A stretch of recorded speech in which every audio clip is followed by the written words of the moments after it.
வணக்கம் நண்பர்களே, நான் ஈஸ்வரன் பேசுகிறேன். இப்போ வாழ்க்கை நிலையற்றது. நிலையற்ற வாழ்க்கை இது. இன்றைக்கி இருப்போம், நாளைக்கு இருப்போமான்னு சொல்ல முடியாது. இந்த மாதிரி ஒரு நிலைமை அடிக்கடி இது ப்ரூவ் பண்ணிகிட்டே இருக்குது. சில சம்பவங்கள் நடக்கிறது இந்த விஷயத்தை ஊர்ஜிதம் பண்ணுற மாதிரி இருக்குது. இப்போ சமீபத்தில் அமெரிக்காவில் ஒரு இன்சிடெண்ட் நடந்ததுங்க. அதாவது இந்தியாவை சேர்ந்தவர் ஒருத்தர் சாங்கி ரெட்டின்னு பேர். சாங்கி ரெட்டி, சாய் ஸ்ரீகிருஷ்ணா, சாய் ஸ்ரீ ஹரிகிருஷ்ணா அப்படின்னு பேர். அவருக்கு இப்போ 26 வயசு. அவர் ஆந்திராவை சேர்ந்தவர், தெலுங்காரர். அந்த பிடிரின்னு ஒரு வில்லேஜ் இருக்குது, இந்த விஜயநகரத்து பக்கத்தில் பிடிரின்னு ஒரு வில்லேஜ். நல்ல ஆன்மீகமான வில்லேஜ் தான் அது. நல்ல கலை நிகழ்ச்சிகள்லாம் நடக்கும் அந்த வில்லேஜில். அந்த வில்லேஜ்லேருந்து இவர் அமெரிக்காவுக்கு மேற்படிப்புக்கு போயிருக்கார். ID professional, software professional.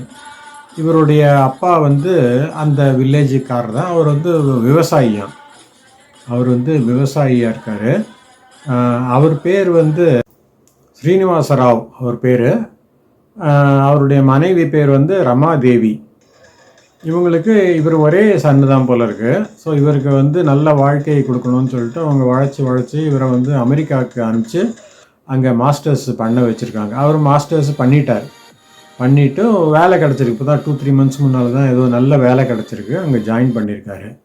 அப்போது ஒரு நாள் என்ன ஆயிருக்குன்னா, அவருக்கு பர்த்டே வந்திருக்கு. அதாவது 26வது வயசு அவருக்கு பர்த்டே வந்திருக்கு. அதுக்கு என்ஜாய் பண்ணலான்னு ஃப்ரெண்ட்ஸோடு போயிருக்காரு. அங்கே கலிஃபோர்னியாவில் தான் இவர் இருக்கிற இடம். அங்கே நிறைய அந்த வாட்டர் ஃபால்ஸ் இருக்கும். நீர்வீழ்ச்சின்னு சொல்கிறோம் இல்லையா, ரியல் அந்த நேச்சுரல் வாட்டர் ஃபால்ஸே இருக்கும். அந்த மாதிரி வாட்டர் ஃபால்ஸுக்கு போய் கொண்டாடலான்னு எல்லோரும் போயிருக்காங்க. இவரும் அங்கே போயிட்டு தண்ணியில் இறங்கி ஒரு மாதிரி எல்லாம் ஃப்ரெண்ட்ஸ் எல்லாம் சேர்ந்தால் ஒரு மாதிரி இதுவாகிடும் இல்லையா, எந்தூசியாசம் நிறையா வந்துடும்.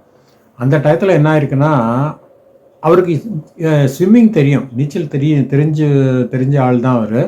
இருந்தால் கூட என்ன இருக்குன்னா, திடீர்னு அவர் தவறிட்டார். அந்த வாட்டர் ஃபால்ஸோடைய ஸ்பீடு அதிகமாக இருந்தோ என்னவோ தெரியல.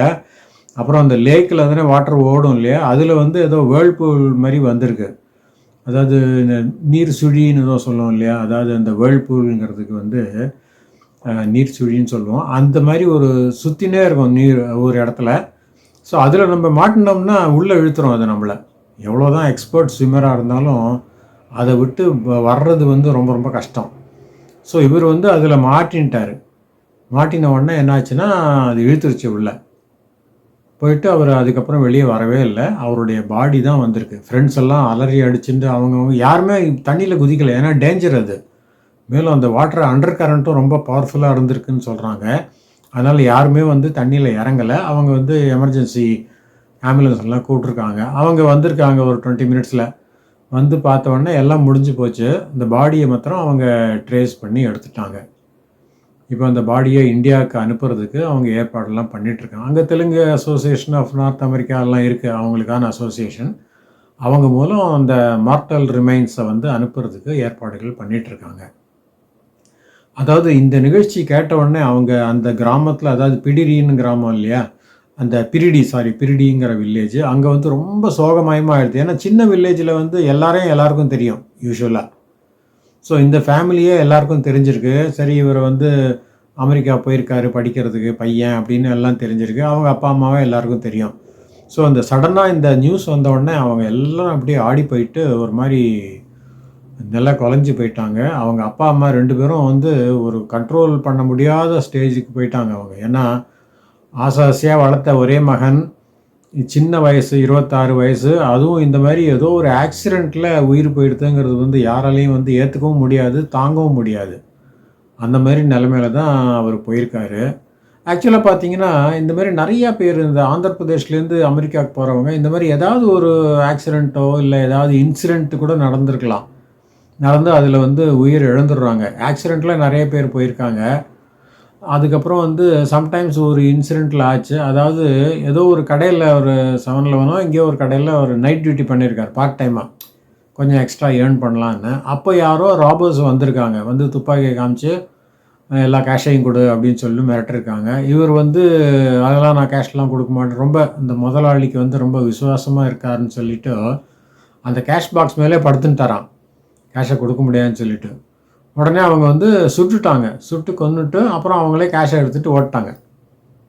ஸோ இந்த மாதிரி பண்ணியிருக்கவே கூடாது அவர். ஏன்னா அந்த அமெரிக்காவில் வந்து கொஞ்சம் ரஃப் அண்ட் டஃப் கண்ட்ரி அது. இட்ஸ் நாட் லைக் ஒரு ட்ரெடிஷ்னல் கண்ட்ரி மாதிரி கிடையாது. இந்தியா, இந்தோனேஷியா அந்த மாதிரி கிடையாது. அங்கே வந்து எனிதிங் கோஸ் தேர். அதனால் இந்த மாதிரி ஒரு இன்சிடெண்ட் ஹோல்டப்லாம் நடந்துச்சுன்னு வச்சுங்களேன், நீங்கள் வந்து யாருக்காகவும் நீங்கள் வந்து ஒரு லாயல்ட்டி காட்ட வேணாம், யாருக்கும் விசுவாசத்தை காட்ட வேணாம். பேசாமல் அவன் வந்து துப்பாக்கி காமிச்சு பணத்தை கொடுன்னா எடுத்துக்கப்பான்னு எடுத்து கொடுத்துட வேண்டியதுதான். அதில் ஒன்றும் தப்பே கிடையாது. ஏன்னா உங்கள் உயிர் தான் முக்கியம். நம்ம முதலாளியோட பணம் முக்கியம் இல்லை, அவர் அப்புறம் சம்பாதிச்சுப்பார். அட்லீஸ்ட் இந்த மாதிரி ஏதாவது ராபரி ஆச்சுன்னா அது இன்சூரன்ஸ் கவரேஜும் பண்ணியிருப்பாங்க அவங்க. ஸோ அது வந்து அது மூலம் கூட கிளைம் பண்ணுவார். அவர் வந்து அனாவசியமாக உயிரை இழந்திருக்காரு. ஸோ இந்த மாதிரி நிறைய இன்சிடெண்ட்ஸ் நடக்கிறது. அது வந்து ரொம்ப ஜாக்கிரதையாக இருக்கணும் இங்கேருந்து அங்கே போகிறவங்க. ஏன்னா நம்ம வந்து பிழைக்கிறதுக்கு வேலை தேடி தான் போகிறோம்.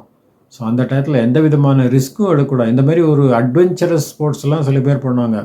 மோட்டர் பைக் ரேசிங் அந்த மாதிரி பண்ணுவாங்க. ஹைக்கிங் போகிறேம்பாங்க. அதாவது இந்த மலை மேலே போகிறது அதெல்லாம் ரொம்ப risky. Unless you are properly trained அந்த மாதிரி இருந்தாலே ஒழிய எதுவுமே செய்யக்கூடாது. పిల్లలు చదివించాం, అక్కడికి బాగుంటుంది చేస్తారనుకుని అమెరికా వరకు పంపించి ఉద్యోగం సాధించుకున్నాడు. ఈ ధర్మలో ఏదో సంబంధం చూసి పెళ్లి మంచి చెడ్డ చేద్దామని కూడా ఆశపడ్డాం. చేసి కుర్రోడు దృష్టిలో పెడితే అబ్బాయి వద్దు ఇల్లు కట్టుకుందే పెళ్లిగా వద్దున్న రకంగా ఆగాడు. నిన్న లాంతో కూడా తెల్లవారి మాట్లాడి ఏదో చేశాడు, అన్ని చేశాడు. హఠాత్తుగా ఇది జరిగినందుకు మేము చాలా బాధపడుతున్నాం. ఆయనకి పుట్టినరోజు వేడుకలు జరిగాయి సార్. ఆ పుట్టినరోజు వేడుకల్లో అక్కడ ఏ కారణం వల్ల చనిపోవడం మాకైతే పూర్తిగా వివరాలు తెలియదు సార్. అక్కడ చనిపోవడం జరిగింది సార్. దీనిపైన ప్రభుత్వం మన ఆంధ్ర అబ్బాయి కాబట్టి వెంటనే ఆ అబ్బాయిని వాళ్ళ భౌతిక ధ్యేయాన్ని తిరిగి గ్రామం వచ్చినట్లుగా ప్రభుత్వంతో ఒక చర్యలు తీసుకోవాలని అందరం కోరుకుంటున్నాం సార్. ஸோ வெளிநாடுகளில் போகிறவங்க வந்து ரொம்ப ஜாக்கிரதையாக இருக்கணும். முடிஞ்ச வரைக்கும் keep it to your self. அனாவசியமாக யார்கிட்டையும் பேச வேணாம், ஸ்ட்ரேஞ்சர்ஸ்கிட்ட. அவங்க எப்படிப்பட்ட ஆளுங்க என்ன இதுன்னு நமக்கு தெரியாது. அது மாதிரி வாக்குவாதம் பண்ண வேணாம். சப்போஸ் நீங்கள் உங்கள் சைடு சரியாக தான் இருக்குது, அந்த ஆள் கொஞ்சம் அன்ரீசனபிளாக இருக்கான்னு வச்சுங்களேன், அவனோட ஆர்குமெண்ட் பண்ணுறது தேவையே இல்லை. போயிட்டு போன்னு விட்டு வந்துட வேண்டியதான். ஏன்னா அவங்களாம் எப்படி இருப்பாங்களோ தெரியாது. Maybe they are inciting us. நீங்கள் இந்த மாதிரி கலரி விட்டு அதுக்கப்புறம் வயலன்ஸ் பண்ணலாம் அப்படின்னு கூட அவங்க பிளான் பண்ணியிருக்கலாம். அதனால் நம்ம ஆர்கியூ பண்ணுற மாதிரி அவன் ஏதாவது பண்ணுவான். அதுக்கு வந்து நம்ம விழுந்துடக்கூடாது. தள்ளின்னு போயினே இருக்கணும். சரி விடியா ஆளை விடியான்னு சொல்லிட்டு போயினே இருக்கணும். இந்த மாதிரி அப்புறம் இந்த மாதிரி சில பேர் இந்த ஸ்கீம்ஸ் எல்லாம் பண்ணாங்க. இது ஃபைனான்ஷியல் ஃப்ராடெல்லாம் இருக்குது. அதுவும் நிறையா நடக்கிறது. இந்தியன்ஸ் நிறைய பேர் மாட்டிக்கிறாங்க. அவங்க வந்து இந்த மாதிரி ஒரு ஃபைனான்ஷியல் ஃப்ராடு பண்ணலான்னு சொல்லிட்டு பிளான் பண்ணுவாங்க. ஜெனியூனாக இருக்கிற மாதிரி சொல்லுவாங்க. உங்கள் ஃப்ரெண்ட்ஸ் எல்லாம் இன்ட்ரடியூஸ் பண்ண அப்படிம்பாங்க. அதுக்கப்புறம் நீங்கள் தெரியாமல் பண்ணிங்கன்னா பணம், அந்த நண்பருடைய பணம் போயிடும். அப்புறம் நீங்கள் அந்த ஆளை பிடிக்க முடியாது. ஸோ அவன் வந்து அப்ஸ்காண்ட் ஆகிடுவான். ஸோ இந்த மாதிரி கேசஸ் எல்லாம் கூட நடந்திருக்கு. அதனால் வெளிநாட்டுக்கு போய் சம்பாதிக்கிறதுங்கிறது வந்து it comes with so many risks. அதனால் நம்ம தான் நம்மளை காப்பாற்றிக்கணும்.